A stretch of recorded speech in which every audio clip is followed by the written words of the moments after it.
Okay, let's welcome team of Smash GC. We've got Jason Kokrak, Graham McDowell, Captain Brooks Koepka, and Taylor Gooch. Welcome, guys. Brooks, I'll start with you. You're the defending champion this week at LIV Golf Singapore. Can you walk us through your win here last year and what brought out your best that week? Yeah, I just think it's a good golf course. I think it challenges a bunch of different aspects of your game.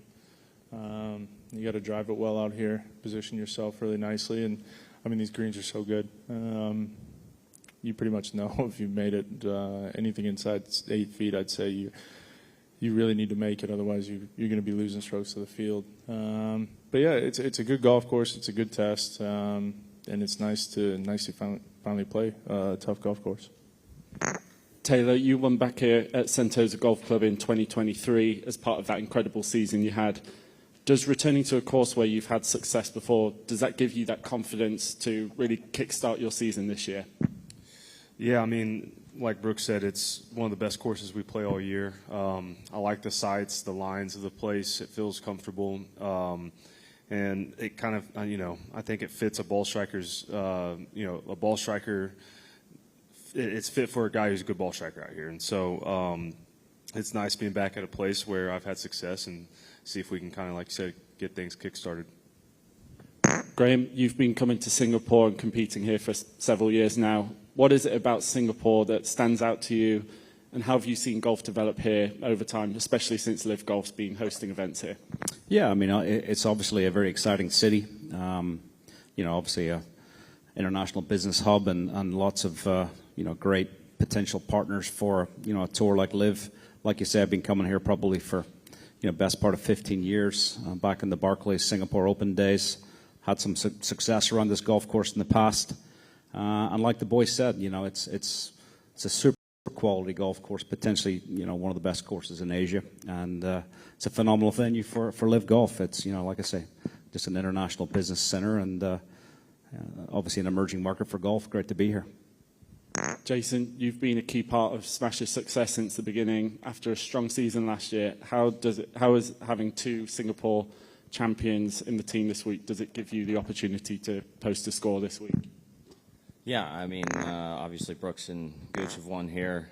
Graham is in some great form right now. I've had a little bit of success here, finished, 5th or 6th here. I think the first go-around didn't play as well last year, so looking forward to this year. The greens are impeccable, probably the fastest greens we've played this year, and looking forward to a tough test. Let's open up to media. Go on, Malkeet.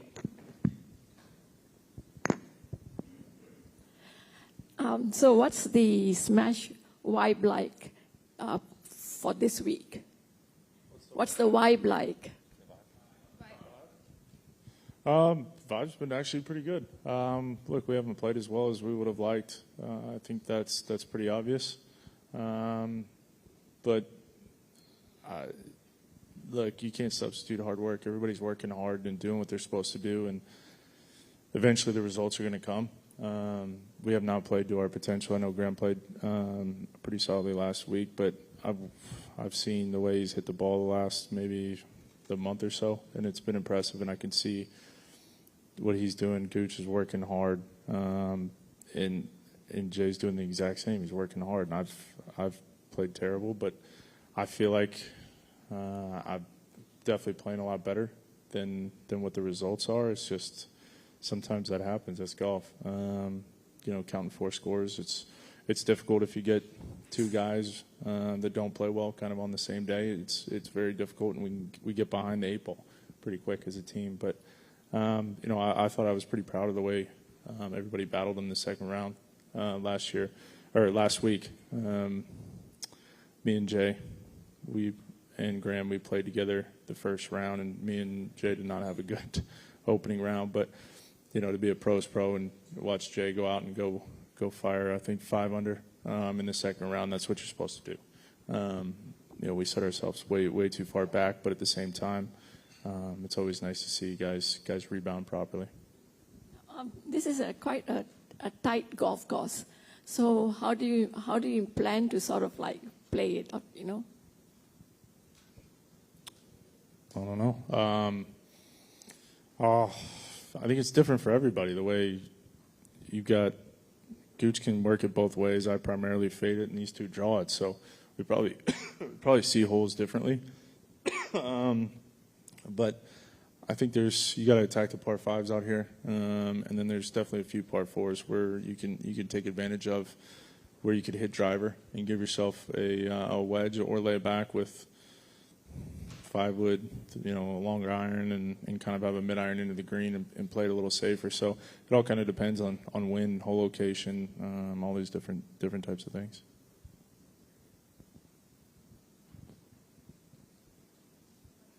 Go ahead, Mike. So, Brooks, I wanted to ask you about your putting. You lead the league in strokes gained putting. You haven't changed putters. I don't know if you and Jeff have been working on something specific, or do you feel like you've, just putting the way you usually do? And obviously it's early in the season. I mean, I don't know. I kind of find that hard to believe, to be honest with you. I didn't putt very good in Saudi. I don't think anybody did.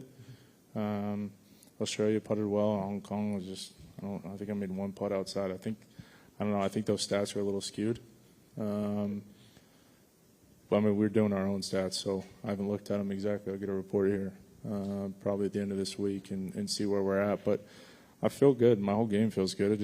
The results haven't been there. But that's why, this will be our, 7th round in the daylight. So I think we're all just looking forward to getting and moving forward and trying to play some good golf. And this is for any of you. What's been the most surprising thing about these first 3 events from a team standpoint? You kind of referenced the slow starts. Has it been that? Has it been something else that you can kind of pinpoint? I mean, I think we have very high expectations for what Smash GC are capable of. I don't think there's really any one thing in particular. I think, as a 4, we just haven't played consistently well. I think all 4 of us, have showed signs. The games are there, and it's just a case of putting it together. It's early in the season. Even though LIV is a short season, so you can't really hang around too much either. So we come in this week highly motivated. We got 2 guys that have won the last two times we've been here. So it goes without saying that we are definitely very focused this week and looking to improve on past performances the last few weeks, which shouldn't be very difficult to do. Taylor, do you rattle any cages in any way in terms of the team concept? Is there anything you do, or do you talk about it, or is it just kind of like it'll iron itself out at some point? Yeah, I mean, like Brooks said, everyone sees the hard work that we're all putting in. We all know that good golf's coming. It's just this game sometimes doesn't reflect, what's actually happening. And so it's just got to be patient. And, personally, I think the first 3 events, were the 3 worst finishes in the last 3 years of my LIV career. And so, hopefully I got the bad golf out of the way early, and it's all up from here. And one last question from me. The all 4 scores counting, theoretically that would make it maybe a little bit easier to play catch-up, but in reality, does it make it easier? We haven't played any golf courses that you can play catch-up on like that. This is one of them this week. All right, thanks. Any more from this side? Yeah. Brooks, you lead the LIV Tour in terms of victories. You got 5, and you won twice last year. But you couldn't carry on that form into the majors last year. You think are you going to do anything consciously to translate that into victories this year, the majors? I don't really focus on trying to win. I just go do what I got to do, make sure my game's sharp coming around the 4 majors. And yeah, last year I thought was pretty a down year. I didn't think it was as good. The major performances weren't there. Never really felt like I was in complete control of my golf ball from tee to green. This year I feel a lot better, ball striking wise, short game wise, putting wise. So, typically I'm a slow starter. I've never gotten off any season I've ever played professionally to a hot start. So Usually it takes a couple rounds just to get going, and but we're running out of time here for Augusta, so something better change. But just coming to a golf course where you won before, does that give you confidence? I don't think so. I think it's just familiarity. I wouldn't say confidence. Golf can change, man. You see guys all the time. They miss the cut and they go win the next week. Golf's a crazy game where you could do what me and Gooch have done last year and then finish last place. That's how golf goes. You got to be lucky to win, first off, and sometimes things don't go your way, and then sometimes you can just get flat out beat. So, but I would say it's nice to come to a course that you're familiar with. But like I said, I think this is the best course we've played thus far. So this will actually really be the first one where we're actually tested of where our games are at instead of more of a wedge and putting competitions. Go ahead, Kim. Hi guys. So this question is for anyone. When results aren't really going your way, does it help, that you're in a team? Does the team format kind of make it easier to kind of go through these more difficult periods of time and try to figure things out? Yeah. I mean, to a certain extent, yeah. I mean, we can rely on each other a little bit so you're not getting down, but at the same time, the flip side, I feel like I've let everybody else down. So instead of letting me and Rick down and my coaches, I've let 3 other guys and their caddies and their coaches and everybody else down. So, I mean, you can look at it that way, but it's hard for me to look at it that way, especially over the last 3 weeks, because I know everybody's trying and they're doing their best, and they're working, and it's very difficult to look at somebody when you see what the effort that they're putting in on a daily basis. And look, sometimes golf's a crazy game. Everybody's up here has definitely gone through the struggles. But yeah, it's just about trying to, hey, I see a little bit of this, I see a little bit of that, you're doing something a little different, or just, hey, patting the guy in the back, hey, like, come on, man, we got you. Things like that. But I think everybody up here has high, as Graham said, high expectations. And we know what we can do. I don't think three tournaments aren't going to make or break our year, but we've got a lot of road in front of us. So, yeah, I think that's one of the very unique things about LIV is the team format. At the end of the day, it's a very individual game. All I can do is control my ball, same as these 4 guys sitting up here. And you do feel like if you don't play well, you let your team down to a certain extent. Back on the other tours in the world, it's just you and your caddy and your coach or whatever. It's a very individual. It's a very individual kind of ownership of maybe not playing well. Out here, it's a little bit different. You look at the other 3 guys and you're trying to help and you're trying to grind, and I feel like you nearly work harder or you're nearly more motivated. You get a chance to pick the brains of you get the best major player of the last 15 years. You get to play practice rounds with him, pick his brain, watch him play. Get inspired by how good he is and the other 2 guys around you as well. So I think it drives you on. So there's definitely a combination of it's tougher, but at the same time, you feel like you have a team around you to help motivate, inspire, keep you grinding. Go ahead, Chris. A question for Jason, please, and then Graham afterwards, if possible. You're in the middle of a 3-week run, and I think you've got a chance of open qualification next week in Macau. I just wondered, your thoughts on your form just now going into that next week, and then your thoughts on, the opportunity that you're getting to be able to play for open qualifying. Yeah, I mean, as these guys said, we're all working hard. We're striving to play, the best golf we can for ourselves and for our team. So I think, this week, looking into next week, obviously, this is the key this week is, Sentosa, the LIV Golf event this week. But, we're trying to, day by day, get better and better. So I think with the work we've put in, I'm starting to feel better and better with the ball striking. Putters heating up. So I'm looking forward to this week. I had a solid showing last year in Macau. So looking forward to, competing against some of these guys for those open spots next week.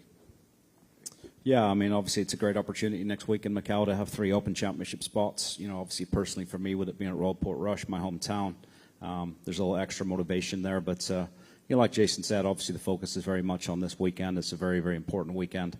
And then we'll turn our attention to Macau next week. But, for me, I feel like I'm starting to feel more comfortable with what I'm trying to do out here. I feel like the first couple of seasons, I really didn't have a purpose. I didn't really know what my purpose was. I'm really starting to kind of see the light again as pathways to these majors start to emerge again. Small, but, there is light at the end of the tunnel for sure. And to me, I feel like my purpose, the bigger picture, I guess, you're always, I felt like the first couple of seasons you were just so focused every week on just like in the now, when I felt like most of my career there was always something else out there that you were working towards, which kind of helped nearly numb the kind of present and get you kind of cranking and pushing forward, So I love, being in a team like this where I feel like there's a bigger purpose, something bigger to play for, and then obviously looking to try and get back into a couple of the majors, which would be amazing. Thank you. Just one last one from Kim. So this question is for Brooke. There's been a bit of speculation about your future with some reports saying that you want to return to the PGA Tour. Could you just clear the air about that situation and whether there's any truth to these reports? Yeah, Fred texted me after, I guess the comments came out, I don't know when it was, sometime last week. Yeah, I mean, everybody seems to have their own opinion. No one asked me. I mean, I talked to Fred quite a bit, but we don't go too much into detail about what's going on. Like I've said it before, I'm not in those rooms. I've got a contract obligation out here to fulfill, and then we'll see what happens. But I don't know where I'm going, so I don't know how everybody else does. Right now, I'm just focused on how do I play better? How do I play better in the majors? How does this team win? And then we'll figure out, next year and how to play better again. It's the same thing. So it's just a revolving cycle. But I've got nothing. Everybody else seems to know more than I do. Any more? Oh, go on, Mike. Graham, I wanted to ask you about the hole at Port Rush that was named after you. Yeah, I mean, that was obviously a great honor. There's 36 holes in Port Rush. You have the Dunluce course, which is the championship course, and the Valley course, which is kind of the course I grew up on. So when they redid the Dunluce for the Open Championship in 19, they took a couple of holes off the Valley course to rebuild 2 holes, and then the Valley course has had a complete redo by the R&A.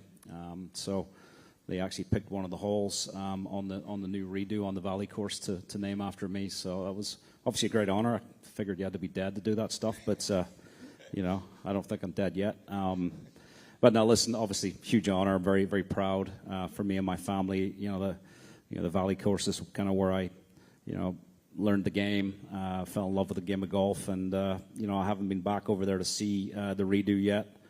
Maybe I'll get a chance in the next couple of months, but yeah, really cool. Obviously, huge honor. All right, thanks. All right, thanks, guys. Good luck this week.